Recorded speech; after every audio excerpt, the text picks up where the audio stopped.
Pour une fois, je suis d'accord avec Félix Sekedi sur un point. Batunyoso va faire dérailler le pays, va participer dans le dialogue. Il y a une liste. Il y a une liste. Quand il y a 3 personnes, Félix, Kabila, Nanga. Tout soutenir Félix Sekedi, ces 3 personnes vont participer dans le dialogue. Ça serait une bonne chose.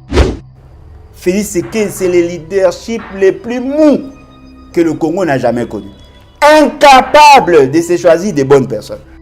Il y a des problèmes. Pour nani Roboya. Parce que tant que Bango Bakota est au pouvoir, il y a une passation civilisée, non? D'après Bango. La passation civilisée, Félix Sekedi a trouvé un État qui était fonctionnel. L'État était en mesure d'organiser les élections. L'État était en mesure d'avoir des réserves d'échange. L'État avait initié des réformes. Il y a un secteur de la fiscalité pour maximiser la recette. L'État a la capacité à kende dans 26 provinces. Mais aujourd'hui, ce n'est pas le cas. Aujourd'hui, il y a 2 provinces qui sont quasiment occupées. Aujourd'hui, il y a Mobondo. Aujourd'hui, il y a résurgence, il y a kidnapping à Kinshasa et ainsi de suite. Aujourd'hui, le taux, il y a chômage et mati. Aujourd'hui, la desserte en eau potable est faible. Aujourd'hui, l'accès à l'éducation, à la santé, à l'information est faible. Aujourd'hui, ce sont les problèmes au Bango qui est appelé à résoudre. Ce qu'on t'a dit bien, il y a recul par rapport à la situation au Bango Bakutaki. Les infrastructures, ils moko ya ba moyen pour améliorer les conditions et apprentissage. Mais fort malheureusement, M. Félix Sekedi a un problème, il y a cohérence dans les actions. L'infrastructure est sa capacité d'accueillir dans lobby. Mais la qualité de l'enseignement, les question où ebongi, ils la poser avec précision parce que c'est là où ils ont posé problème. Dans la qualité d'enseignement, c'est d'abord le curriculum et le bino et matière au bino boza pour préparer le lengue enseigné au salima. Ce qui vont résoudre les problèmes même si botier mutu atanga na hôtel à 7 étoiles. Ce qui vont bongi si qualité enseignement té, bongi si matière té, bongi si manière à dispenser té, bongi si qualité enseignant té, bongi si charge horaire à enseignant té. En tout cas pour Nanga, non bosalina et l'autre. Comment ça? Il y a des gradations dans tous les secteurs. Ça dépend maintenant à paramètres d'appréciation. Tous a 155 000 km de route. Sur les 155 000 km, le route au Batonga en bitume, au Batonga, c'était dans les 3 000 et quelques. L'essentiel à la route s'est dégradé. Le coup s'est dégradé, dans la ville de Kinshasa, il faut réhabiliter certaines routes. Les choses se sont améliorées parce que justement, la mission a l'élo. Mais vous avez posé une question de situation il y a à Koutaki. À Koutaki, avenue Kassaou, est fréquentable. À Koutaki, bypass est fréquentable. À Koutaki, plusieurs routes sont à Rossal. Après, pendant sa gouvernance et s'est dégradé, les lois bani kolinga bandako bongisa. Ce qu'on bénit en amélioration, on a béni en amélioration. Ok, en matière de dessert en eau potable. À Koutaki, mais ça là, il y a en eau potable, dessert en eau potable, et ça qui est faible, moins de 20%. La population s'est accrue depuis que Félix Sekedi a commencé à pouvoir. Il y a aujourd'hui près de 18 millions de Congolais qui se sont ajoutés.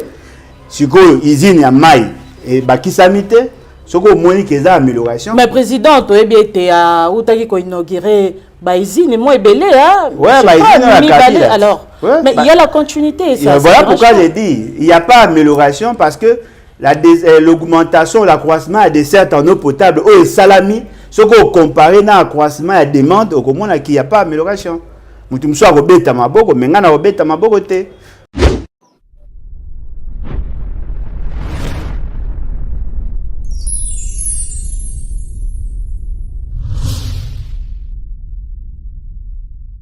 Les BATS, lèvons-nous et bâtissons. Les BATS, lèvons-nous et bâtissons. Les BATS, un nouvel esprit pour un Congo nouveau.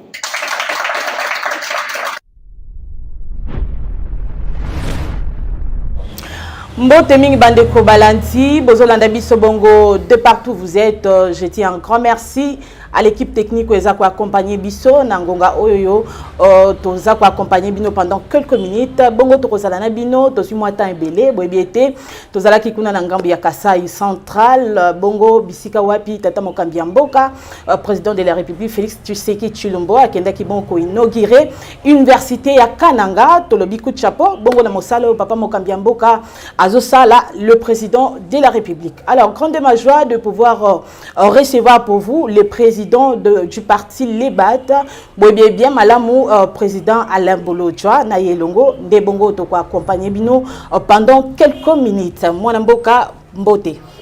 Mbote maman ngai, mbote na balandi, en tout cas merci beaucoup pour l'opportunité. Alors, Ndekwale Bolodjoa va bongoto annoncer thématique na biso to retenir pour un nouveau numéro. Il y a émission Mokola Lelo, juste une question. Le lenge kani ozo jije bongo misala le président de la République azo sala l'autre fana na don saki en OK.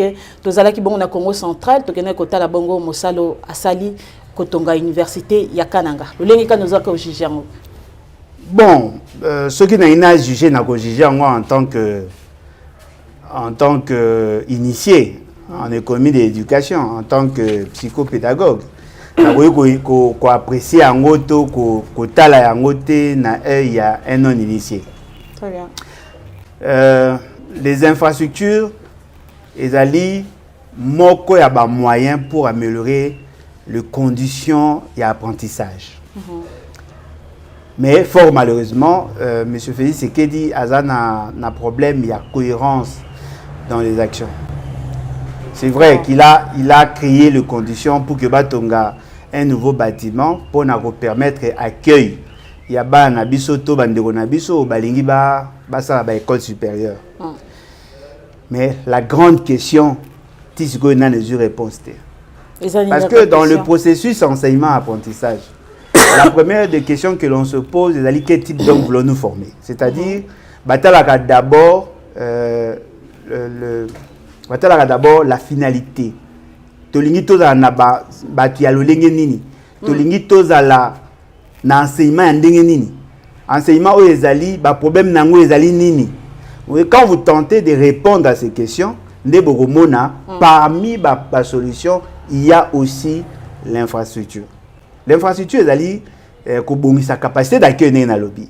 Mais la qualité de l'enseignement ezali question o ebongi et à la poser avec précision parce que c'est là où ils ont posé problème.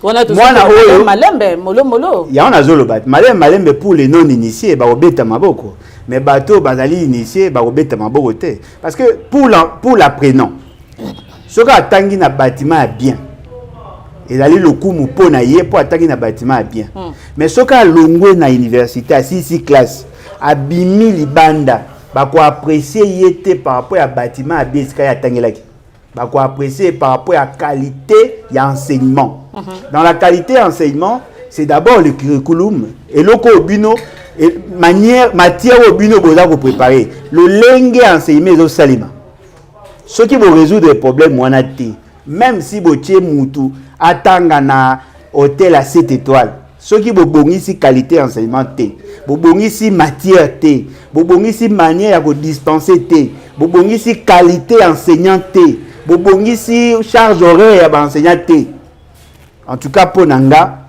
nan bosali na elote mais déjà na moi pas au basali wana déjà bazo mérité quand même ko bete bon mabo ya on azolo ba mama nanga to lo baga eloko wana to bandela c'est-à-dire batu mususu ba sepelaka na qualité ya sani batie likolo ya mesa mais muto ana nzala ana posa kolia akokipe qualité ya sanité akokipe qualité ya biloko oya ekolia mais quand on imagine bachelo ba couvert en or bachelo biloko ebele mais na biloko ba yelio eza kitoko te eza na mungwa te eza elengi te osepe na sani po eza bien mais biloko yo kolia nde yango ko déterminer so osepeli ou pas voyez-vous pour certains à ko préférer à na bâtiment ya bien mais pour d'autres à ko préférer à la qualité enseignement ya bien. C'est-à-dire la qualité de l'enseignant, la qualité à matière, parce qu'in fine, il faudrait que la personne qui est formée soit capable de transformer son environnement. Alors, Au moins, il y a un système d'enseignement, il y a un matériel didactique, il y a un contexte et conditions, il y a éducation. Au moins, il y a Bisso, Totangi na Université pédagogique nationale, qui est une invention, il y a Papa Kasavubu, il y a un système d'enseignement. Nakati wana nakala, tangu papa bayandri bande kotanga, tangu bazakari babas bande kotanga.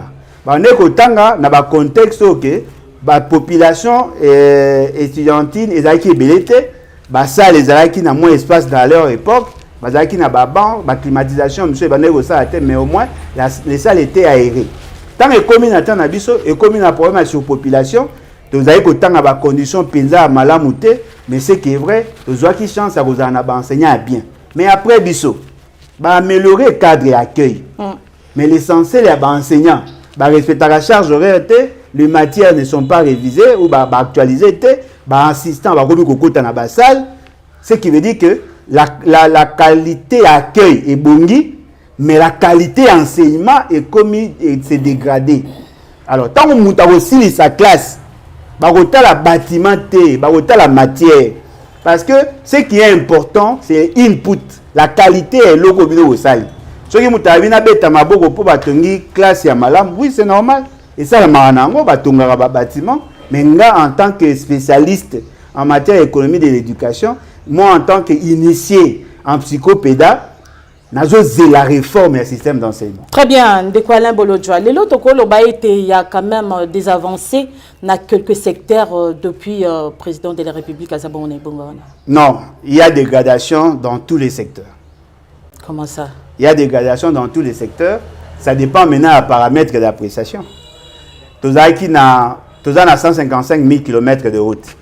Sur les 155 000 km, le route au Batonga en bitume, au Batonga, c'était dans les 3000 et quelques. L'essentiel de la route, il s'est dégradé. Le coup, il s'est dégradé. Dans la ville de Kinshasa, il faut réhabiliter certaines routes. Les choses se sont améliorées parce que justement, la mission à l'élo. Mais vous avez posé une question de situation où il y a Akutaki.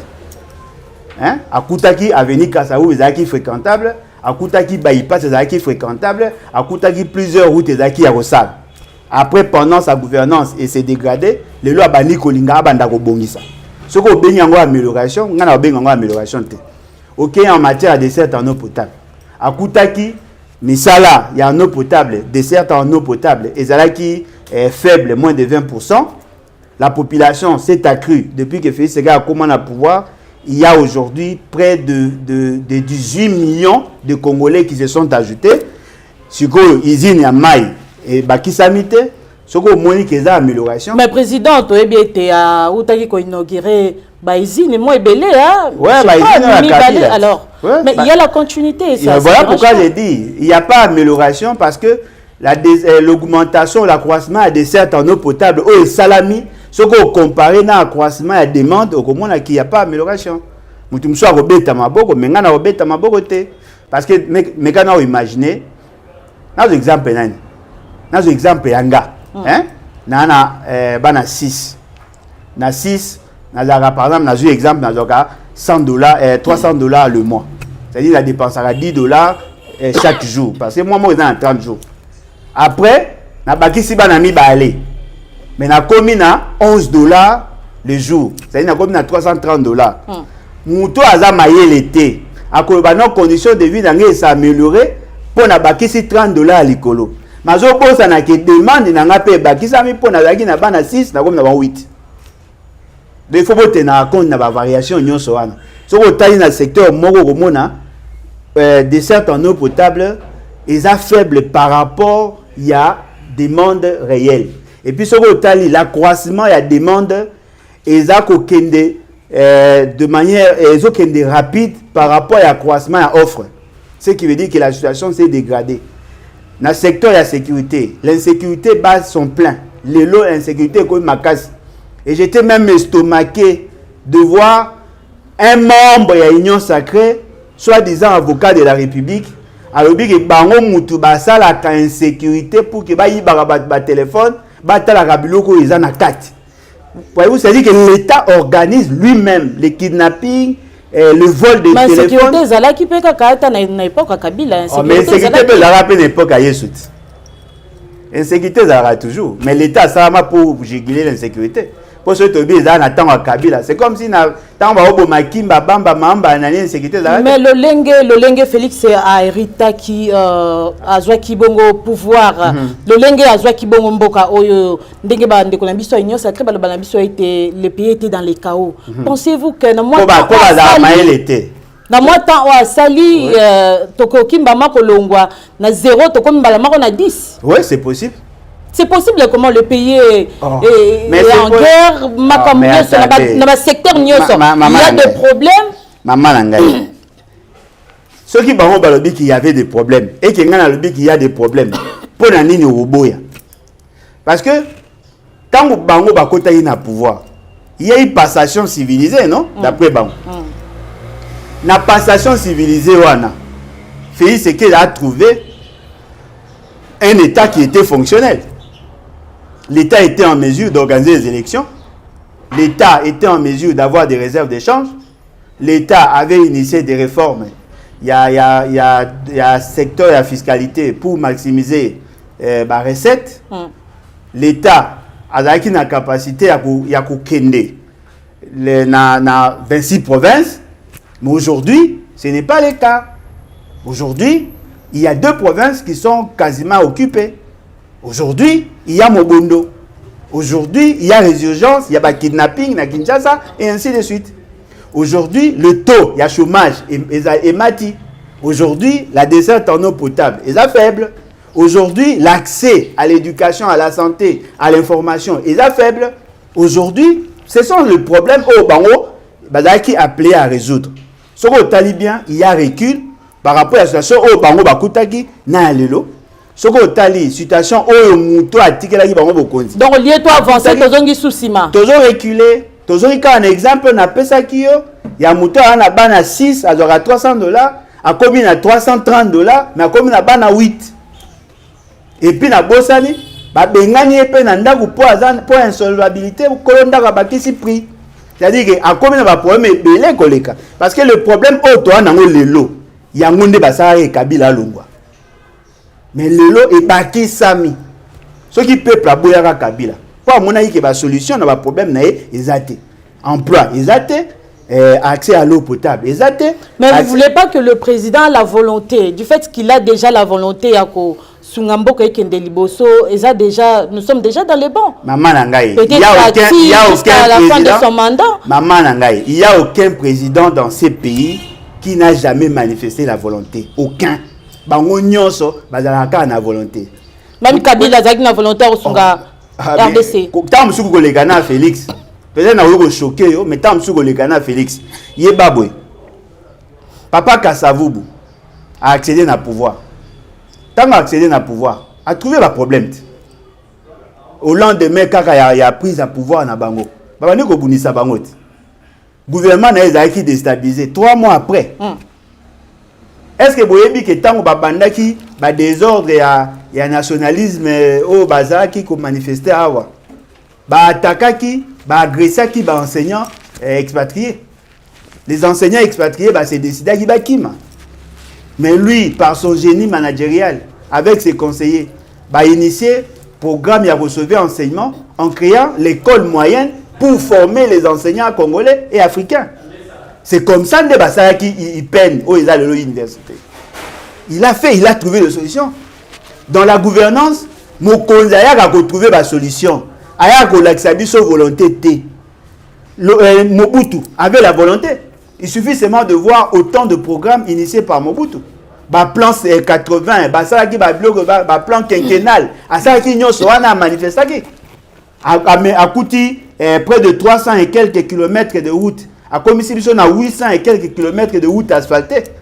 Laurent Désiré Kabila a sali près de 200 kilomètres. Kabila a sali 3 et 2000 kilomètres. Il avait la volonté. Mais la volonté seule ne suffit pas. Au-delà de la volonté, il faut initier des réformes, permettre à l'État d'avoir plus de moyens et d'orienter les actions. Ce qu'on a fait, c'est que la volonté des Aranées. Mokonzi Mboka, ça a quand même la volonté. A eu programme à 100 jours. il y a eu plus de détournements que de réalisations. Programme à 145 territoires. Il y a eu plus de détournements que de réalisations. Au Béti Lissolo à l'université, personne ne vous dit quand est-ce que l'appel d'offres pour que bateau va gagner qui marchait à l'université et ça est marqué. Quel est le coût global? Il y a des travaux pour comparer la réalité à marché. Botali, ma condition, il y a recrutement à enseignants et tout ça. Bozo beta ma soloté. Ce qu'on volonté au yaye. Et là on est na sali au muninga moroté na Congo ça. Exactement. Batu nyonso baleka ba na volonté. Boyeba na kananga wana ata na mbujimai. Boyoka sangote ke ba bane ko tonga ba ISP qui a construit plus d'ISP que Mobutu. Mobutu a construit des ISP. Mais le lot Alain Bolocha. Yoka le ba maman. Mobutu a tongi ba ISDER. C'était la volonté. Kabila a tongi ba université à Kindu. Kabila a tongi a bongi si pe ba réhabiliter ba université. C'est pas ça. Souci na biso ezali, il faudrait qu'il y ait de politiques cohérentes. Oyo ko sungamboka na biso to longwa na situation toza nango. To na posa bosa ngo lokwa nzembo te. Mais le lomboko po se développer to koma bisika au sommet bisika o binonyo sobozo zela biso bongo to koma. Est-ce que ezo senga pe intervention mako côté ya ba kongomani nyoso te. Nazuka exemple ndo oti koloba président la rakoti na pouvoir ba yeli biso 100 jours. Ba détournement au salamaki wana. Bato président te mta détournaki. Ezalaki o. Mais il y a un détournaki, tout le monde qui bateau, détournaki, bakangaki bango bazaki condamné et après ba libéré bango, justice est libéré bango. Mais est-ce que vous avez intervention ba kongomani bisonyo so to tia maboko to poto kende liboso, ezate ke bokangi maboko bozo ta la président Museka a échoué total. Tiens, biso to ça a échoué total. Biso to na pousa ndalongwande avant ko échoué na yebakisa. Ko longwande ni azana na man, azosa la mandat na second mandat na. Opposer question. Supporter réponse. Et là ko ezali vraiment ngai. Le leadership c'est un élément essentiel pour que bo atteindre ba objectif. Au moins nga quand ngona ka batune balobaka, nek mutuma ebisenga, l'union fait la force et sengi to sangisa makasi na biso pour que to longa. Mais on ne peut pas unir la nullité pour espérer avoir la force. L'union fait la force, c'est-à-dire on va mutualiser la force. Pour que mutualiser la force, il faut que muto capable de la force ya mutu na mutu. C'est ce qu'on appelle leadership. Félix Sekei, c'est le leadership le plus mou que le Congo n'a jamais connu. Incapable de se choisir des bonnes personnes. Incapable. Bon, il y a une volonté. Ce qu'on a une volonté, programme à 100 jours, il y a un ça qui bat. Mais qu'on peut ça battre, il respecte qui norme. Parce que il y a un droit qu'on peut ça battre, il y a l'État, ça va programme. Ce qu'on a la Constitution dans son article 91. Action, il y a ça qui a un programme à 100 jours. Et c'est l'action gouvernementale. Il y a ça qui a une présidence pour l'année. Vous comprenez? C'est-à-dire qu'il est tellement faible. Il y a Boulaga, il a droit à ça. C'est-à-dire qu'il peut prendre la décision, à moi si il a ses responsabilités, à moi il a ses responsabilités, à cousin, neveu, maman va signe de croix, il a ses responsabilités, il va décider sur le sort à venir. Or, l'État a créé déjà un cadre. C'est-à-dire que dans le cadre à l'État, le président de la Bible préside le Conseil des ministres. Le Conseil des ministres est le cadre d'harmonisation et de décision du pouvoir exécutif. Les décisions dans le pouvoir exécutif sont conformes à la loi.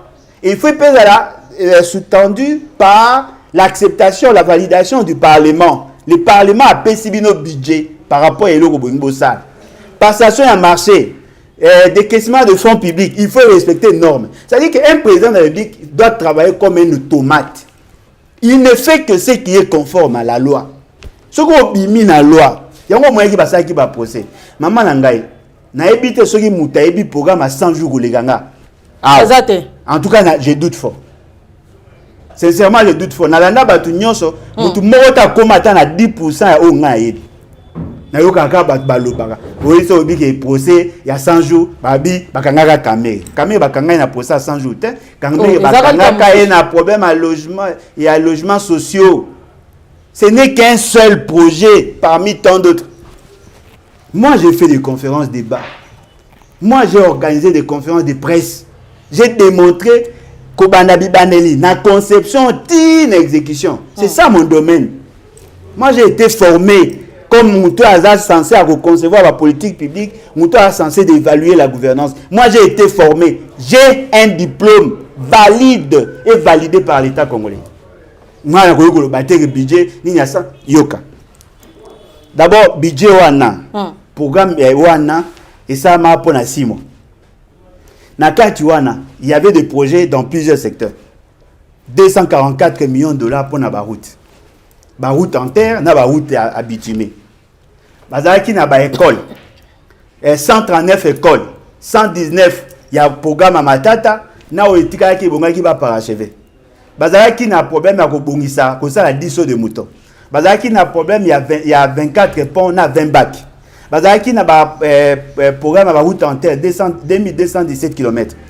Mais ça ne sait pas bon on a procès dans Wap. Bakanga batu ya Foner pour na détournement à 32 millions avec John John Tumba. O azara ministre ce qui y a recherche, ce qui y a formation professionnelle sur ini. Bakanga ga mutu so ya INC. C'est monsieur Bakanga Foner. Ce monsieur n'a jamais été arrêté. Tora Hutu Sangokuta Kufa. Mais bon, on a 32 millions. Beta Masorete.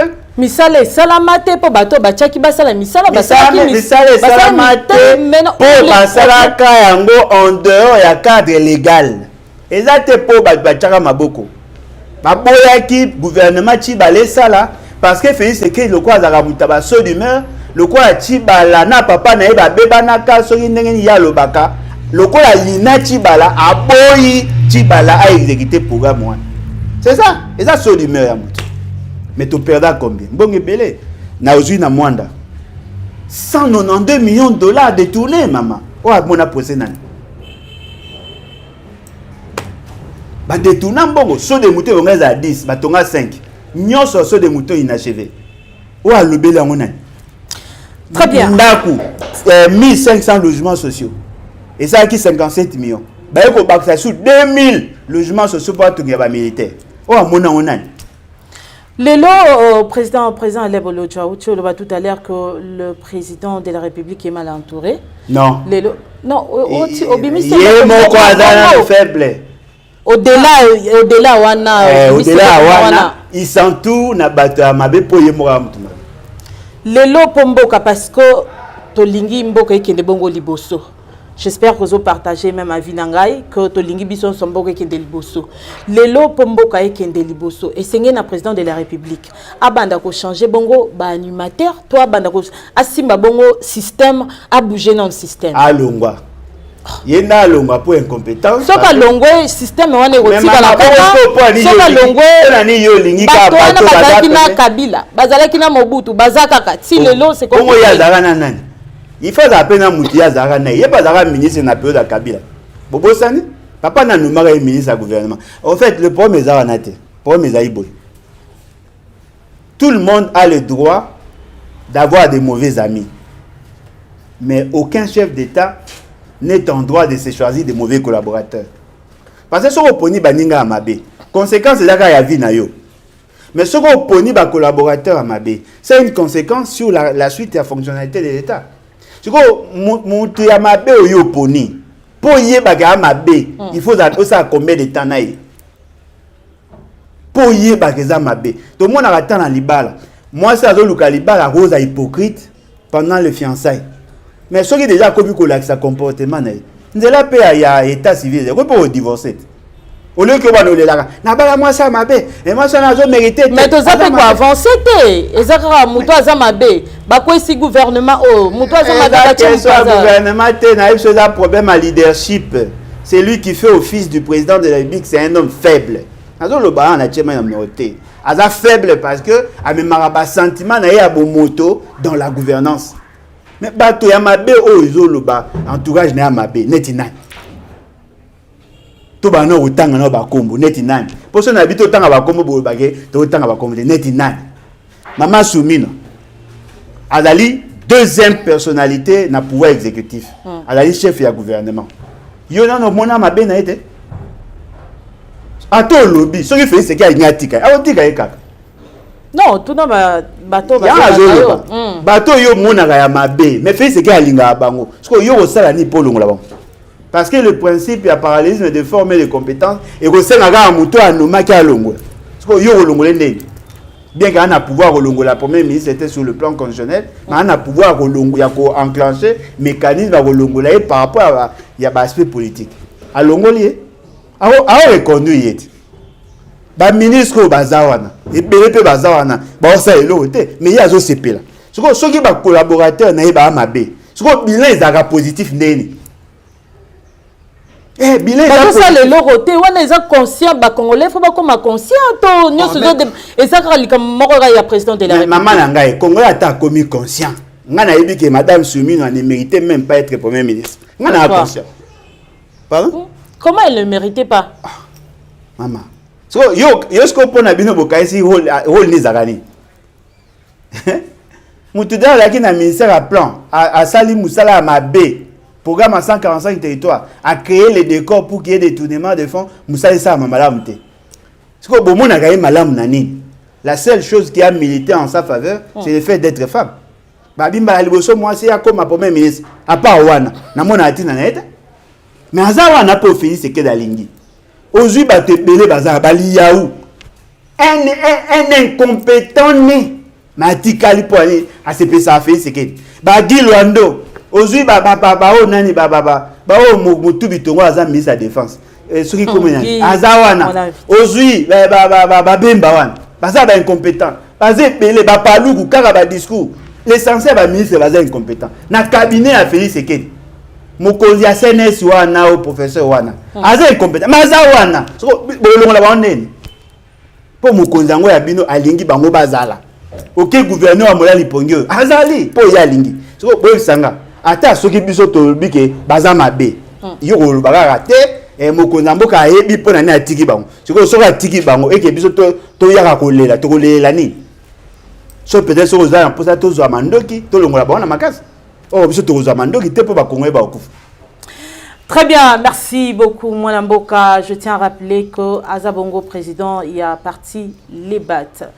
Alors, vous êtes sans ignorer, chers téléspectateurs, que le président de la République est favorable pour un dialogue, mais sans la participation des groupes armés. Tolanda Kibongo, moi, ma réaction un peu de partout. Parti politique, il y a Moïse Katumbi Ensemble pour la République. Bah, lobby était bango pe baye bongo na ba condition na bango s'il faut participer na dialogue.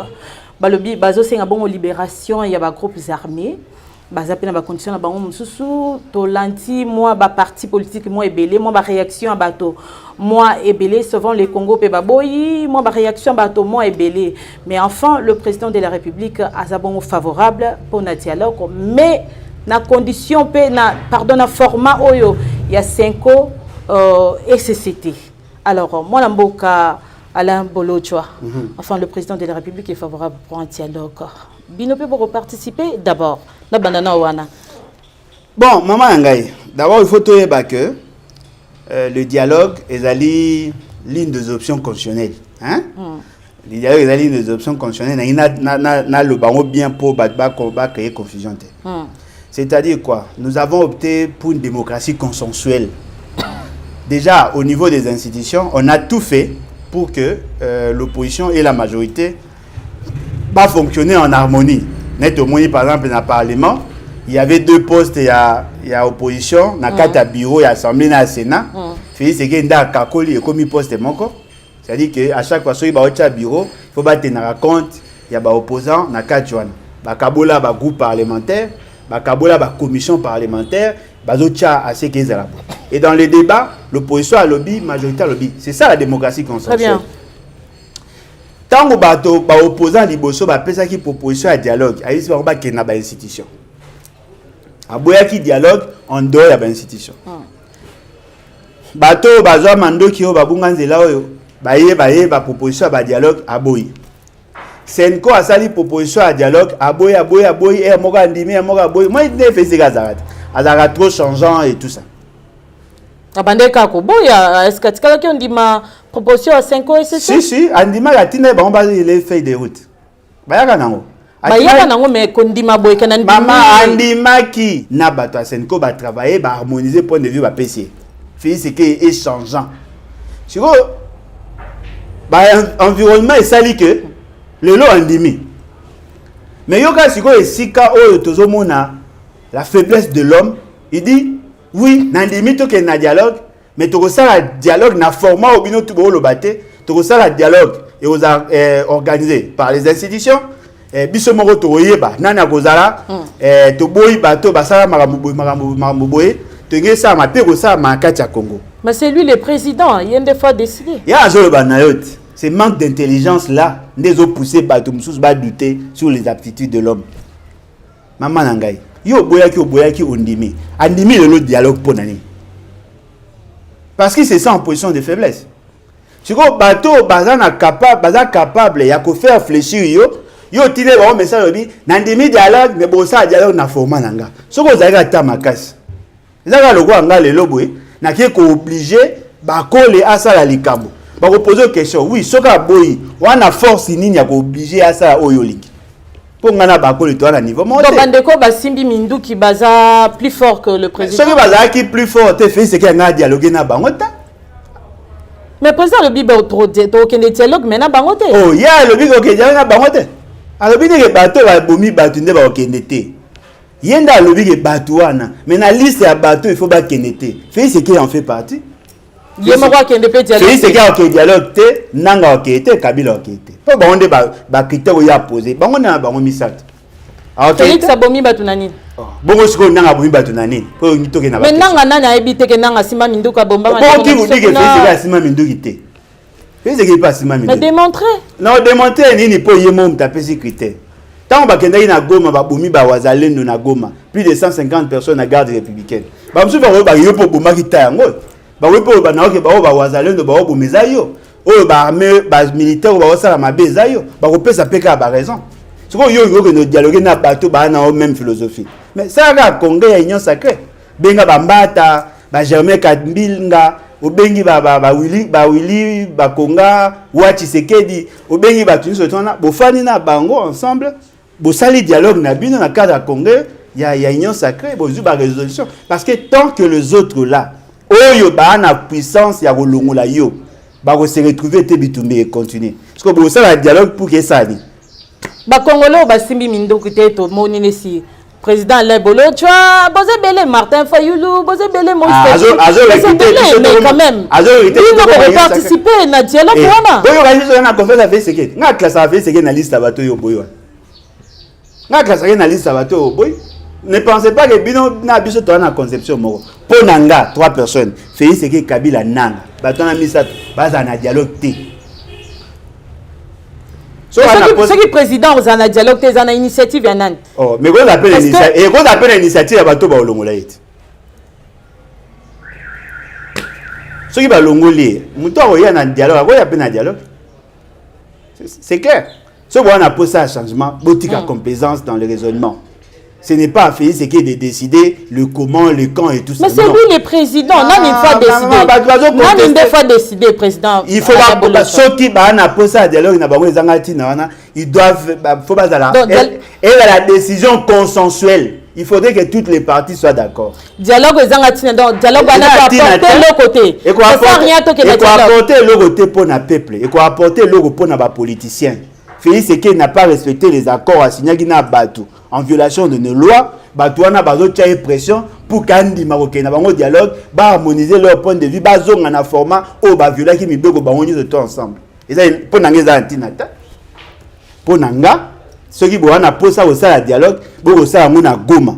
Félix Sekei a dit au sein dialogue, na mabele à Congo. Boke na Goma, bokoti na kata salle, ba maman nyonso na ba papa nyonso ba victime à guerre. O ba violaka, ba bomaka, ba piyaka, ba saka e mabe, ba entouré bino ba politicien bo na kati.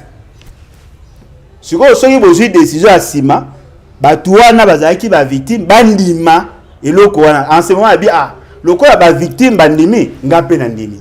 Mais ngana OK dialogue na Félix Sekei te. C'est sûr clair. Le quoi président de la République Félix Tshisekedi Alobi tozo ke na dialogue. Maintenant bato te basimi Minduki. Bon, tokene nanu na sens wana. De fort du progrès de la tête, Mouto a géré garde républicaine aux arrêtés, n'est-ce pas? Oui, pas Simba Mundou. Oh, mais garde républicaine est bon à Nagomat. C'est le président qui décide. Oh, mais décide à Nzambete. De quoi l'embolo, tu vois. À Nzambete. Mais c'est lui qui décide. Tout le monde a dit combien de fois, Batbaleki wana, tokena dialogue, kola ya boyaki dialogue et salamaki. C'est quoi le roi favorable?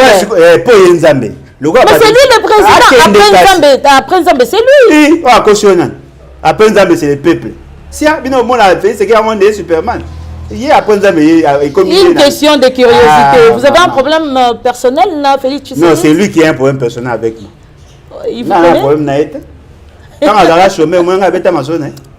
Président Lebolo, j'allais poser cette question. Est-ce que le loso token a format OEO, président de la République Azolinga, token est bon en dialogue? Est-ce que dialogue wana est causala crédible? Est-ce que bafouya malam ozala et causala pour na bataillon sacré pour bako élargir spectre na bango. Ezaka loko a muzu tuté. Le loi azali ministre ya Félix Tshisekedi pour andimaki ko dialoguer na Félix Tshisekedi. Ce qui a kobakisa Fayulu, a kobakisa batubi ba emisa, ba osanga ezaka élargissement union sacré. Ezaka élargissement union sacré.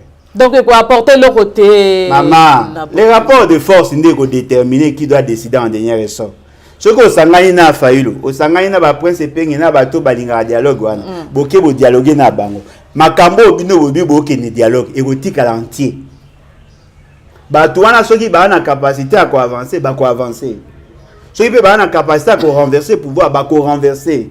Mais biso to wana posa totika na ordre constitutionnel.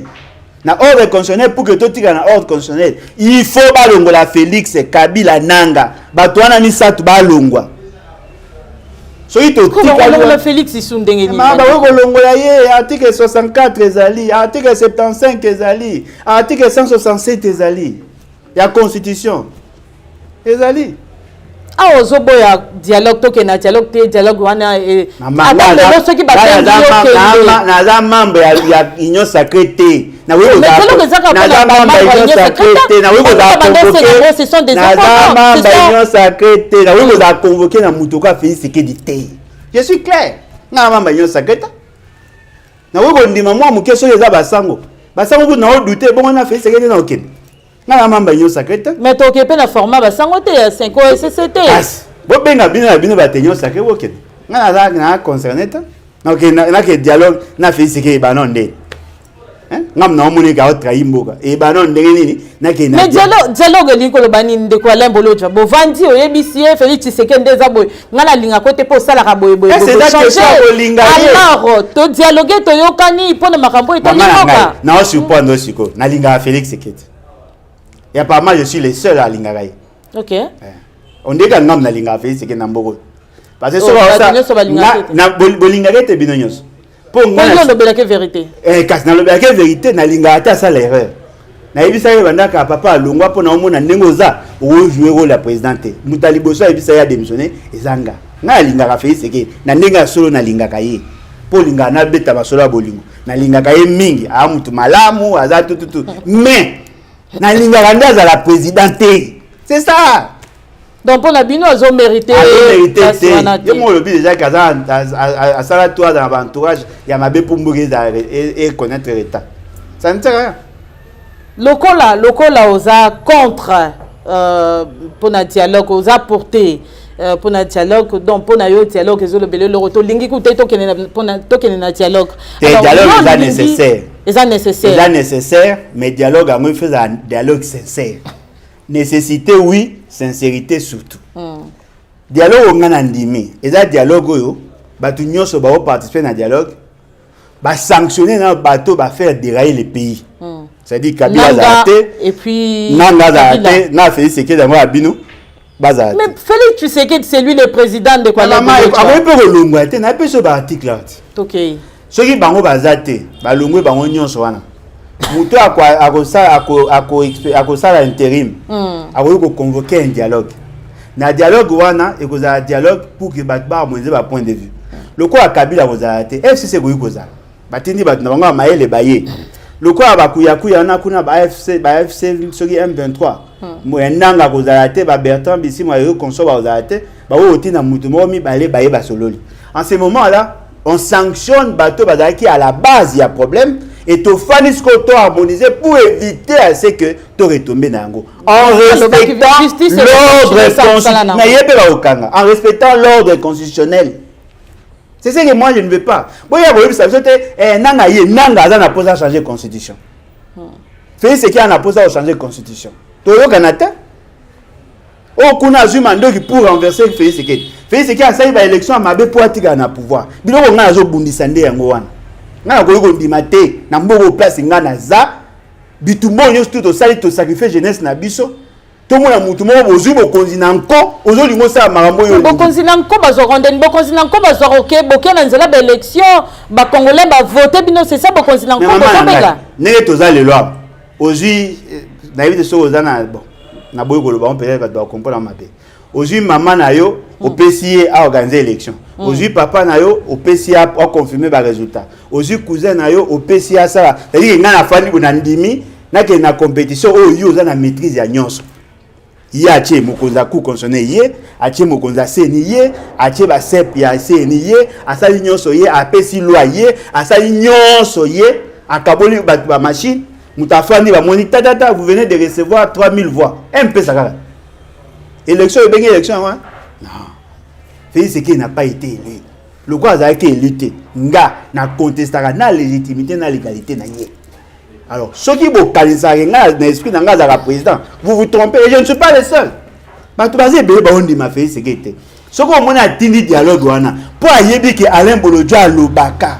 Alain Bolodjo a tchaka makeye alimaka te to fanda to solola to ata so to sololi problème nanga solution za moko longwa papa donc nyo ata lelo Félix Tshisekedi alobi te akomo gérer mboka lolengo yo lingaka mboka ezala gérer pona yo a démissionné kaka longwa c'est ça maman question na bino nde bopozaka wana ebimaka lokwa mutu moko mwasi moko bo envoûté yo po banolinga ye okabwana mwasi na oyo sundola bana yo après mukomoko bo ki so ane poli ozisiko mulimu bazo sa non lokwa dia bo faine tamulai boyo kana kaka azala kaka po moi loka bo ume bongo mwasi na tiki na ndako azaki nani nga je me suis sacrifié j'ai sacrifié ma jeunesse pour qu'il y ait la démocratie dans ce pays au moins batu mingi ya ba yesika bobi bitumba biso to bundita moi j'ai des amis ba kufa pour na kozaka la constitution yo batu nanga ebele ba kufa ebele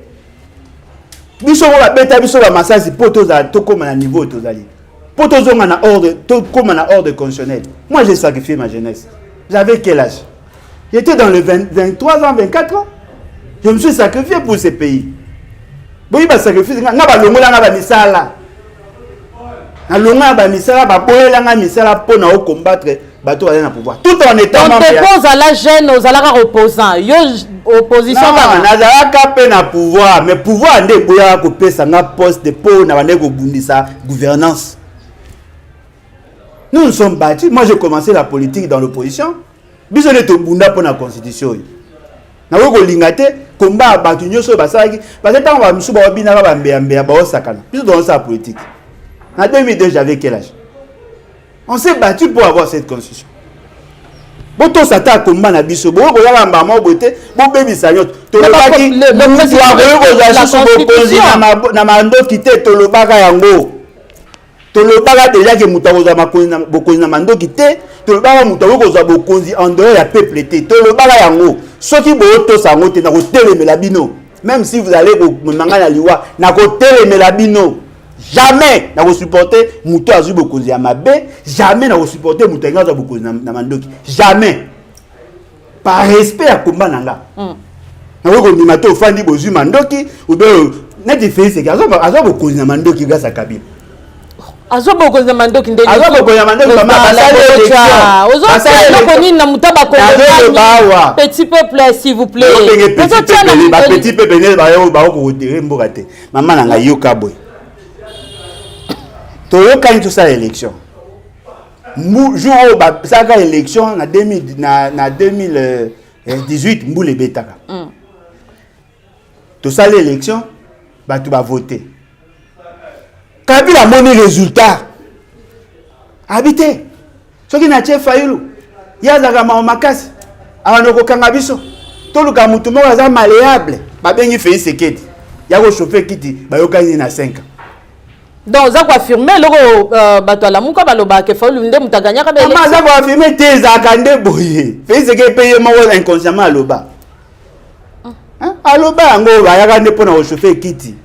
Le terme est parenté mutalubosa aloba ke zaka yeti. Ba juye ba tchewana à ça la figuration. Après vous ça le discours na ya 6 minutes inité. Abina bino, j'ai connu toutes sortes d'humiliations. Il y a un senga na batu nyonso, ba ya basanga ba sunganga pona ko silisa nani makambo ya bakabila wana.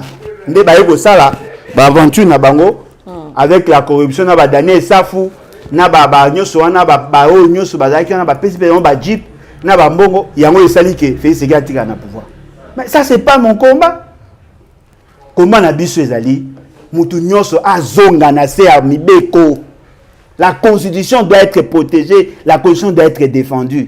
Moi j'ai voté contre cette constitution. Mais le fait seulement que Ezoa qui a sentiment est l'essentiel des Congolais, je la défends. Tu comptes 6 millions de morts, 10 millions de Congolais. Bakufela nini? Batu nyonso bakufela nini? Potozonga lisusu lelo kosolana ba délinquant, bato bazu mandoki, bato bazu bokonya mandoki, to bitumbo to bundaki. Et ça veut dire nani? Donc au raisonner malam lolenge makona président de la République ko loba ete bato nyonso basima minde ko wana. Na Félix Tshisekedi na kati. Il a participé na déviationnisme qui nous est imposé aujourd'hui. Félix Tshisekedi azala na kingakati oui ou non? Oui, alors, il y a pas de Azalaki. Ce qui attend Azalaki, mais pour la deuxième fois, Congolais ne va voter que Kabila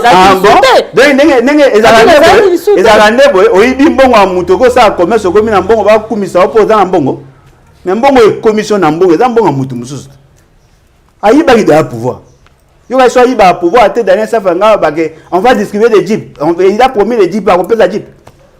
Après, à le baron point, il peut avoir un pouvoir. Fait ce qu'il y a une majorité grâce à pouvoir, Kabila, oui ou non? Le col a déjà, les âmes à B, grâce aussi dans un ordre constitutionnel.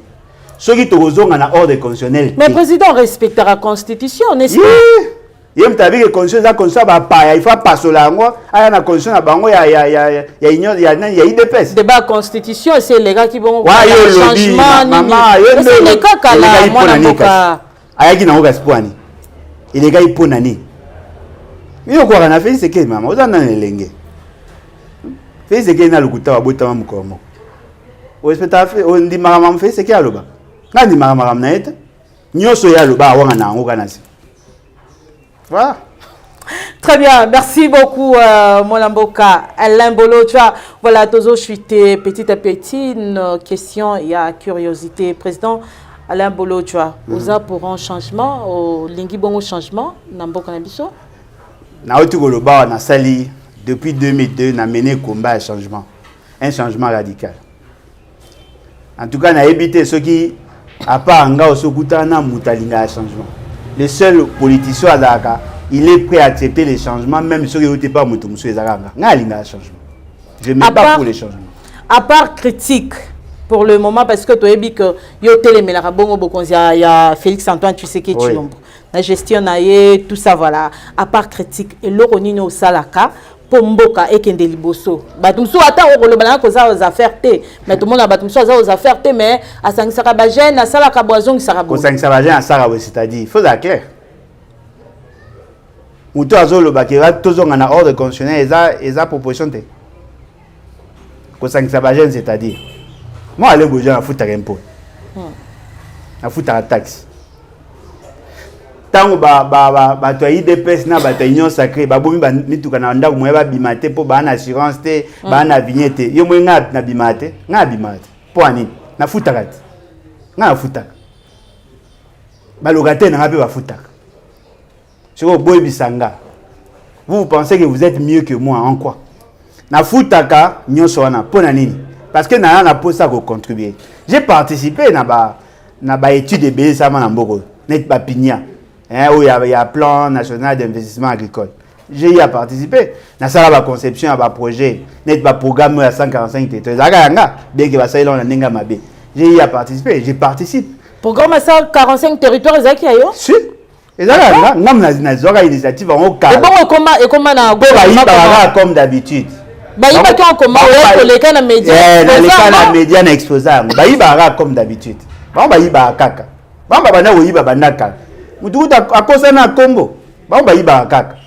J'ai y participé. Mais le lenge ba mais ma programme wana eza le eza maté. C'est wana ezaki ayote. Ah bon ce que bayiba mamba 10 il y a 10 millions de dollars ndeni. Bayiba mamba 145 territoires ndeni. Na montant, na combo, na nyonso kokani. Hein? Basali ka mabende ba mesana ba iba. Même projet au bomona ya ko pesa ba bisa crédit ya esprit de vie. Ça va peka yanga. Hein? Ka ne ba na ba émission pe ne ba trishaka. Biso. Mais ça peut mabete ça ka pona ko avancer. Mais maman ko yi pesa mabete depuis mukoni. Mais ko yi bate bazui idée na ba leki na média mwana mboka o partager makanisi na yo non o lobi tolingi boye sala masiko tomba yoki bazui makanisi wana basala yango osili soki na lobi ke bo respecter constitution eza idée na boki yango en l'air mais soki na lobi ke soki tozui pouvoir biso tokosala programme à 145 territoires tokopesa 10 millions à chaque province pour que ba relancer l'économie plutôt bongisa ba route à dessert agricole ozui yango kaka idée na ngana oke osali ba formule ngana tiaki pona ko arriver na résultat oyebite osali mabe to perdre près de 500 millions de dollars na beta mabo masoli mi bobeta kawana bobanga bango toni eza ba biloko il faut te condamner soko oyoki mutalobi likambo comprendre te benga ye yebisa papa oko sa ba pesa so document o taki pour que toi ba kota c'est comme ça de basa de so ba bengi yo o kende basola na pona programme 145 territoires o kende neti nani non c'est le gouvernement bengi maman ngambo ya ki agent ya ministère ya plan nga nazaki agent ministère ya plan oui pona boya ko sala et pour ba commission ministère ya plan komi yo quoi pa nani branche il y a force du progrès. Mais vous travaillez dans le Félix Sekete, c'est impossible. J'ai de contre-programmes. Ce que tu as obtenu, c'est un changement. Oui, il y a un changement parce que je me sacrifie pour ces changements-là. Mais il y a un changement ne suffit pas pour qu'il y ait des changements. Il faut aussi savoir comment faire pour que les changements soient une effectivité. Très bien. Félix Sekete, eh bien, éviter. Comment faire? Non mais maman, il faut la émission élaborée. Tant aux autres n'angawana après Félix Sekete a besoin à sali. Yo so mona un président et puis mais ça pour l'avancement alongwana non proposition à liboso par excellence boluka président Malonga président Malonga la ba ochepe na président Mzou ezala ka boy maman mais so baza Malonga te rolongwa pe kaka toto perdre 7 ans inutilement na Félix Sekete. J'ai trouvé la clé. Vous savez pourquoi Félix Sekete a ça qui Maramba que j'ai trouvé la clé. Parce que dans ça qui va émission, de démontrer que il y a possibilité de produire le poisson, de faire ça pour réduire la dépendance dans la produit d'importation. Bah Bengi est pas un jeune à ça la qui dans le ministère il y a pêche et élevage, il y a développement rural. Bah mais kuna enseigné. Bah voilà qui ça est, j'ai trouvé la clé. À Somba 3 congélateurs, il y a 480 litres. Bah ça là on peut pas nous stocker à Bambisi, bah on récupère Bambisi pour noter ka. Na toi qu'on est en étole babé et comment terrasse. Ba monter ka masanga, ba tie ba kaze libanda. Na mo eza bureau na pour comme terrasse. 3 congélateurs, il y a 480 litres. Tous à sérieux. Baba mino que ba otonga débarcadère et tonga après ça ni. Vous imaginez moi nanga sali travail na ya fin d'études sur l'aquaculture. Un professeur d'université, car pour lui comment on a un kokani, azolinga rejeté travail na yobi poani. Comment dans un pays où il y a autant de fleuves, il y a autant de potentialités, ozolinga to banoko boko la bambis alors qu'il faut proposer plutôt idée à pêcher.